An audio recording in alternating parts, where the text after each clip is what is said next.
Big pass நேர்களுக்கு வணக்கம். இந்த டப்பா டான்ஸ் ஆடுறதுன்னு வாங்கலையா, அது முத்துக்குமரனால இன்னைக்கு அருண் டப்பா டான்ஸ் ஆடிக்கு. அது என்ன அப்படின்றதையும், நம்ம கூவல் திலகம் நடிப்பு அரக்கி ஜாக்லினோட சம்பவம் இப்போ தான் முடிஞ்சது. அது என்னன்றதை பார்ப்போம். ஸோ விஷால் எப்படிப்பட்ட நபர் அப்படின்றது நமக்கு தெரியும். ஸோ ஃப்ரண்ட் எண்டில் அவர் வேலை பார்க்கவே மாட்டார். அவர் ஒருத்தரை பேச விட்டு வேடிக்கை பார்த்து எல்லாருக்கும் சாவி கொடுத்து பேச வைப்பார். அதை நேற்று அவரே உண்மையை சொல்லிட்டார். முத்துக்குமரன் கேட்கும்போது உன் ஸ்ட்ராட்டஜி என்னதான் நீ பண்ணுற அப்படின் போது, இப்போ எனக்கு முத்துக்குமரன், அதாவது விஷாலுக்கு முத்துக்குமரனை பிடிக்கல அப்படின்னா நடுவில் அருணை கொண்டு வந்து அருணை வச்சு முத்துவை அடிக்க வைப்பேன், இதுதான் என் ஸ்ட்ராட்டஜின்னு சொன்னார் இல்லையா. இன்னைக்கு அதே சம்பவத்தை பண்ணியிருக்கார். என்ன அப்படின்னா, நம்மளோட மஞ்சரி அண்ட் அருண் இவங்க ரெண்டு பேர்த்தையும் பேச வச்சிருக்கார். அதாவது ஒரு விஷயம் நான் நோட் பண்ணது, இவனுங்க எல்லாருமே சரி முத்துவை என்ன சொல்லுவாங்கன்னா, அவன் மண்டையை கழுகுறான், இன்னொருத்தங்களை இன்ஃப்ளூயன்ஸ் பண்ணுறான் அப்படின்னு. ஆனால் முத்துவோட ஐடியாஸை இன்ஸ்பிரேஷனாக எடுத்து தான் இன்னைக்கு ஃபுல்லாக இவங்க டாஸ்க் பண்ணியிருக்கானுங்க. இவனுங்க யாருமே நேற்று பண்ண அளவுக்கு ஒரு இலவு சுவாரஸ்யமும் இன்னைக்கு டாஸ்கில் கிடையாது.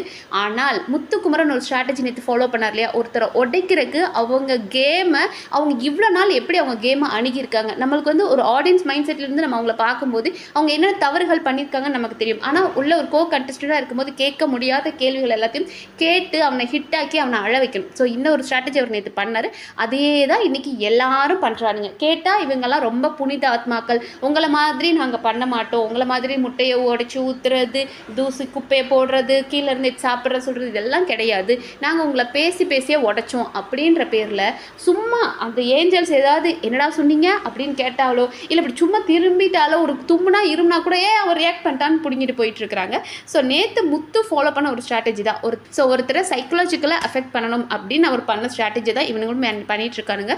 ஸோ நம்மளோட விஷயம் என்ன பண்ணுறாரு அப்படின்னா, அருண் அண்ட் மஞ்சரி ரெண்டு பேத்துக்குள்ளேயும் பேச சொல்கிறார். லைக் மஞ்சரிக்கு அருண் மேலே என்னென்ன வருத்தங்கள் இருக்குது, அருணுக்கு மஞ்சரி மேலே என்ன வருத்தம் இருக்குது அப்படின்ற மாதிரி. ஸோ மஞ்சரி நேற்று சொல்கிறாங்க, உங்களுக்கு வந்து நான் வந்து ஒரு டெவிலாக பெர்ஃபார்ம் பண்ணேன், ஆனாலும் உங்களுக்கு என்ன பிடிக்கலன்றதுக்காக இது நீங்கள் என்ன ஜெயிலில் போடணும்னு ஆசைப்பட்டீங்க அப்படின்ற மாதிரி அவங்க அருணுக்கு மேலே இருக்கிற ப்ராப்ளம்ஸ் எல்லாம் சொல்லிட்டு இருக்காங்க. சரி, இவங்க ரெண்டு பேருமே பேச்சாளர் மாதிரி பேசிகிட்டு இருக்காங்கன்னு சொல்லிட்டு அடுத்து முத்துக்குமரனை கூப்பிட்டு முத்து வச்சு கொஞ்ச நேரம் செய்வோம் அப்படின்ட்டு, அருண் நீ சொல்லு, முத்துக்குமரன் டப்பா அடிக்கிறான்ல, யாருக்கு டப்பா அடிக்கிறான் சொல்லு பார்ப்போம் அப்படின்னு.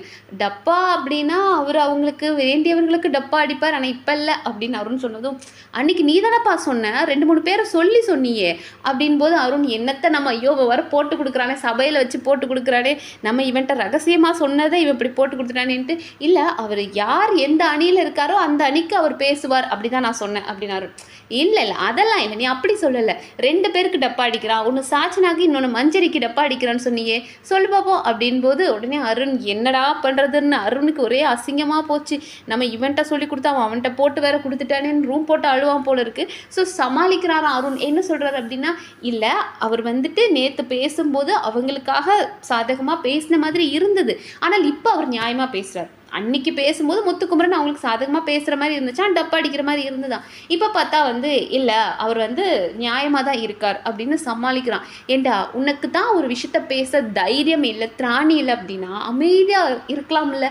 அதை விட்டுட்டு பெரிய நான் ஒரு ஹீரோ, நான் ஹீரோயிசம் காட்டுவேன், நான் வந்து சீரியலில் டாக்டராக நடிச்சிருக்கேன், நானும் ஒரு ஹீரோ தான் அப்படின்ற மாதிரி சீன் கிரியேட் பண்ண வேண்டியது. அப்புறம் நோஸ்கட் வாங்கினதுக்கப்புறம் இல்லை முத்துக்குமரன் அந்த இடத்துல எனக்கு அப்படி ரியாக்ட் பண்ணால், மற்றபடி அவன் ரொம்ப நல்ல பையன், இப்போல்லாம் நியாயமாக இருக்க மாதிரி தோணுது அப்படின்னா. ஸோ முத்துவும் இதை சிரிச்சுக்கிட்டே உட்காந்து பார்த்துட்டு இருக்காரு. டே தெரியும்டா என்ன, நீ என்னை பற்றி என்னென்ன பேசியிருப்பேன்னு எனக்கு தெரியும்டா அப்படின்ற மாதிரி பார்த்துட்டு இருந்தார். ஆனால் இந்த இடத்துல நம்ம விஷாலை தான் கவனிக்கிறோம். ஏன்னா விஷாலுக்கு இன்னைக்கு வர 60 நாள் ஆச்சு, இன்னும் ஒருத்தர்கிட்ட மூஞ்சிக்கு நேராக பேசுகிற தைரியம் கிடையாது. ஸோ விஷாலுக்கு நல்லா தெரியும் முத்துக்குமரனுக்கு வந்து நீங்கள் ஒரு டீமாக இருக்கீங்க, அது சாட்சினா மஞ்சரி முத்து இப்படி ஒரு டீமாக இருக்கீங்கன்னு சொன்னால் அவருக்கு பிடிக்காது. ஸோ அதை சொல்லி ஆகணும், நீ வந்து மஞ்சரி அண்ட் சாட்சினாக்கு டப்பா அடிக்கிறேன்னு சொல்லி ஆகணும். ஆனால் அது நான் சொல்லலை முத்து, இங்கே பாரு அருண் சொன்னான் அப்படின்னு சொல்லி முத்துவையும் இந்த இடத்துல காலி பண்ணியாச்சு, அருணையும் காலி பண்ணியாச்சு அப்படின்னு அவனே வந்து ஒரு பெரிய மாவீரனா விஷால் உணர்கிறார். இப்போ இன்னொருத்தரை வச்சு பேச வச்சுட்டு இருக்கிறார்.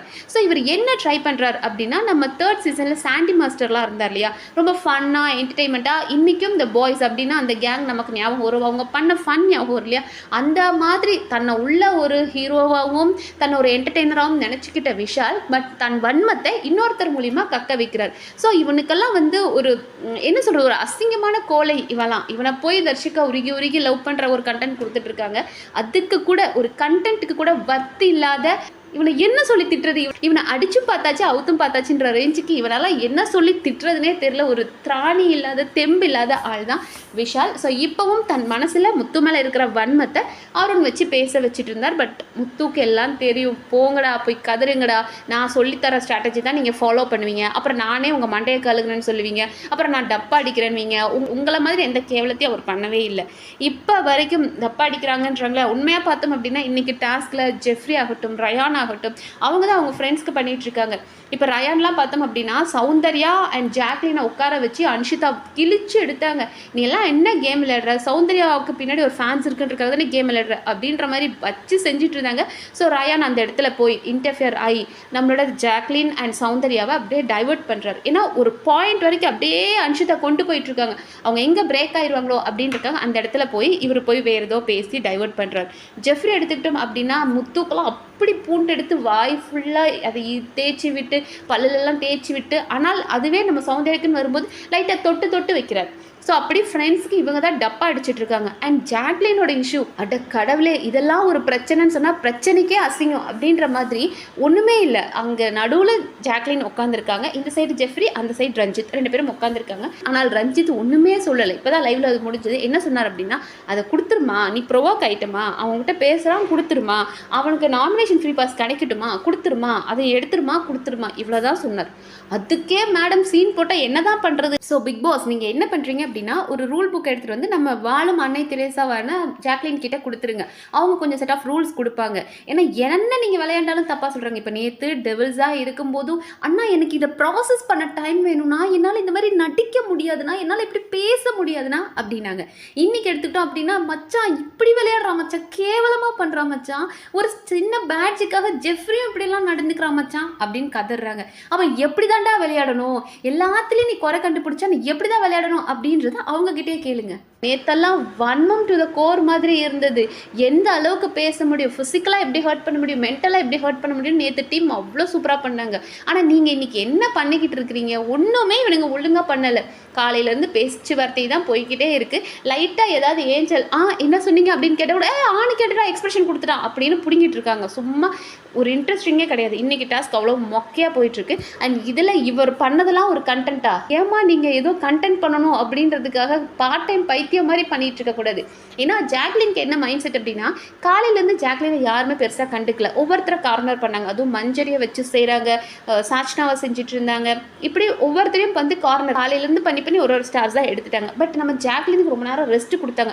நீ இப்போ பெட்ரூமில் ரெஸ்ட் எடு அப்படின்னாங்க. ஸோ அவங்க பாட்டுக்கு ஜாலியாக அங்கே உட்காந்துலாம் விளையாடிட்டு இருந்தாங்க. அவங்க மைண்ட் செட் எப்படி வந்துச்சு அப்படின்னா, நம்ம ஃப்ரெண்ட்ஸ் இருக்கான், ஜெஃப்ரி இருக்கா, நமக்கு ரயான் இருக்கான், பெரிய புள்ளியே நம்ம கூட இருக்கும்போது நம்மளை யார் என்ன பண்ணுவோம் அப்படின்னு ஜாலியாக நினச்சாங்க. ஆனால் ரஞ்சித் யாரை வச்சு யாரை அடித்தார் அப்படின்னா, உன் ஸ்டார்ஸ் அந்த பேட்ச் எனக்கு வேண்டாம், உன் நண்பனான ஜெஃப்ரிக்கு நீ கொடுத்துரு, அவனுக்கு நாமினேஷன் ஃப்ரீ பாஸ் கிடைக்கும்ல கொடுத்துரு அப்படின்னு விஷயத்த மட்டும்தான் சொன்னார்.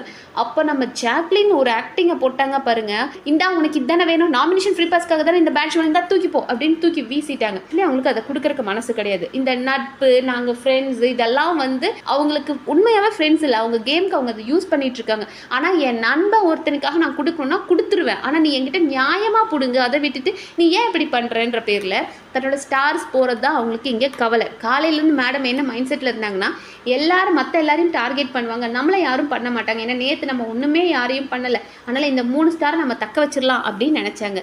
ஆனால் ரஞ்சித் சார் எப்போ ஜெஃப்ரிக்காக குடுன்னு கேட்டாரோ, இவன் குடுன்றான். நம்ம கொடுக்காமலேயும் நம்ம ஃப்ரெண்டுக்காக கொடுக்காமலேயும் இருக்க முடியாது, அட் த சேம் டைம் நம்ம கொடுக்கக்கூடாது அப்படின்னா இப்படி ஒரு ஆக்டிங்கை போடுவோம் அப்படின்னு ஓவர் பர்ஃபார்மன்ஸ் கொடுத்துட்டு இருந்தாங்க ஜாக்லின். உன் குரலி வித்தையெல்லாம் வேற எங்கேயாவது காட்டும் அப்படின்ற மாதிரி எரிச்சலாக இருக்குது பார்க்கறதுக்கே இன்றைக்கி. ஸோ இன்றைக்கி சுத்தமாக சுவாரஸ்யமாகவே இல்லை. இதுக்கு மேலேயாவது ஏதாவது பண்ணுறானுங்களா இன்ட்ரெஸ்டிங்காக அப்படின்றத அடுத்தடுத்த வீடியோவில் பார்க்கலாம். நன்றி.